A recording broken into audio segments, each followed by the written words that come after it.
or whatever, they give us those titles of A and B, and that messes us up, actually, because we tend to actually, from there on, refer to ourselves as, I am a type A personality. And when you do that, when you have I am attached to something like that, it's a very difficult thing to change after that. Well, you know what? I'm gonna say, I'm gonna surprise you. Ooh, all right. And say it wasn't difficult at all. Cool. What I found was, being younger, I could burn both ends of the candle so well. I was a total workaholic.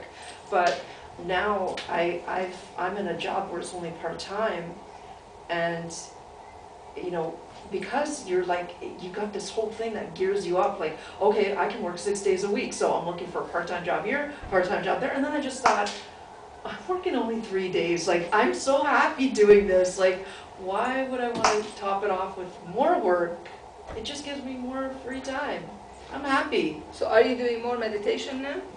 I do. I don't follow it strictly, but I think I have this whole thing around, even my disciplining is not like always there, but... By discipline, I don't mean for it to become a ritual, because anything that becomes a ritual and you do it mindlessly is not good. Okay?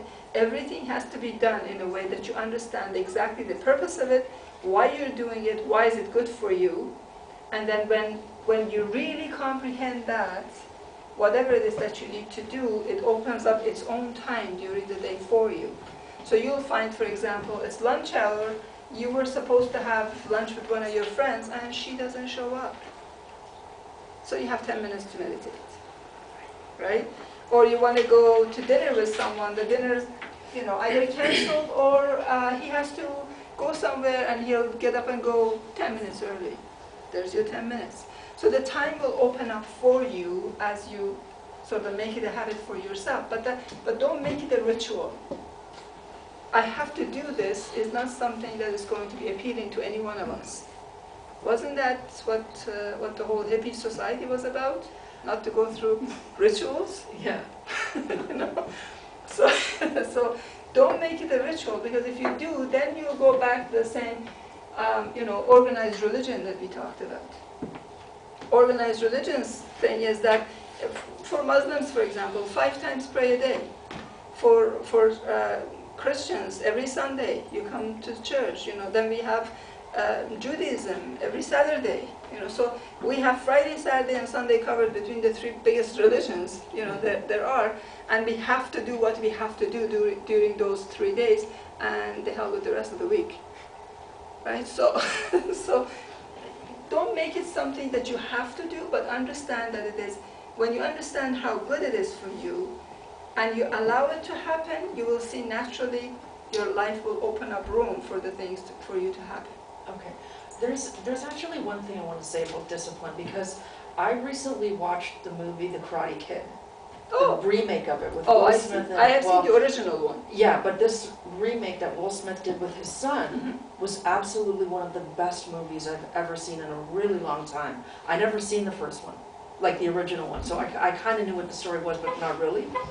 And what I found was, so, you know, we have Jackie Chan, who's going to be this little kid's teacher, and what I found was really amazing, me not wanting to have discipline, like, I was watching it and thinking, this kid has to just do whatever this guy says, and like right away, I'm like, why isn't he just walking out? Which he did a couple of times, but you see the benefit. Like, he's always asking these questions, like, why am I doing this? Why am I doing this? And then we find out, you know, he's doing all these movements that are going to help him do this kung fu.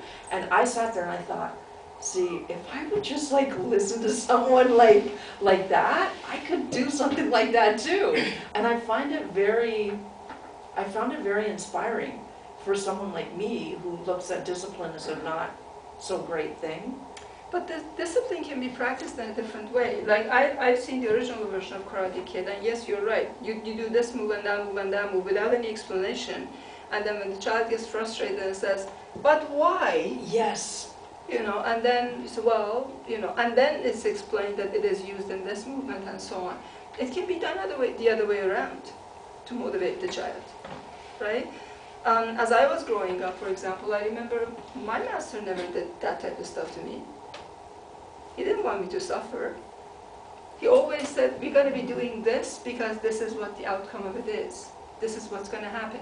So for me to look forward to that, it actually was sort of like, for me, it caused a bit of enthusiasm. You know, there was enthusiasm within me saying, oh, so if I do this, I'm going to do that, you know, so whatever, you know. So we went through that way. So you don't have to discourage the kid by saying, just you don't understand what just do whatever I'm saying, and at the end I'll say what's going to end up to. You can say, it's building up to this.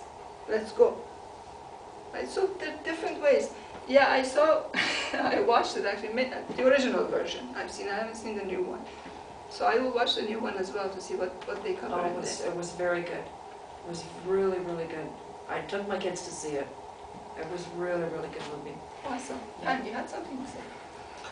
Oh, last night on the History Channel, they were talking about religions, and they talked about Solomon going back and, you know, the temples they built and in Ethiopia, and these churches they built and how they were built, and they're talking about the technology that was used to build these temples for the time, and they showed like these slabs of stone and wondered how they were able to move and how they were able to build these large structures. And their theory is that these people were communicating with extraterrestrial beings who gave them instructions and so on and so forth to build these temples. And it was fascinating, but one of the things that I remember actually reading in one of the religious books, and that would be Quran, is that it says in one part of it, it says, prior to you, there were other tribes that lived on earth, and they had the knowledge that you will never fathom or come even close to having. So that's one of the things that I remember vividly, and when I take a look around, there's lots of evidence of that. You know, that there have been people here that knew much more than we do. You know, right now we have some stories going to it, like the flying carpet and stuff like that. You know, but they truly knew what they were doing. That all comes from wizardry. Why wizardry? I don't mean in the meaning of what you see there. Wizardry in the true meaning is that you understand your own being. You understand your own, what you're made of. And when you understand what you're made of and you become one with this, it can fly for you. Exactly. It will do anything you want for you. Why? Because you understand its nature, you understand your nature, you combine and you do whatever you want with it. So it's not very far-fetched that they truly did have flying carpets. You know, and we can't do it because we are too pushed into the society that we are in right now. I watched a video a little while ago, and it basically said that back in the day, pyramids were used for meditation because something to do with the dimensions of it, and then like, I don't know, some like energy like coming out of the sky, like I don't know, and people used to meditate inside of them, and then like they became extremely smart. Also the way that they're angled, and they're angled to the sun, and how the sun hits them and stuff like that. There's a lot of different things that are calculated in those. So is that why pyramids are so like spiritual? And like, why are they It's not just a matter of spirituality within them. It's also the fact that something that huge, with the things that they didn't have, with the tools that they didn't have, how did they put it up? Right? But you have to also remember that if somebody really is at the wizard level, as we were talking about right now, if you become one with that stone will obey you. Right? You don't need the lift truck to come and pick that up. It will get up for you. You will move.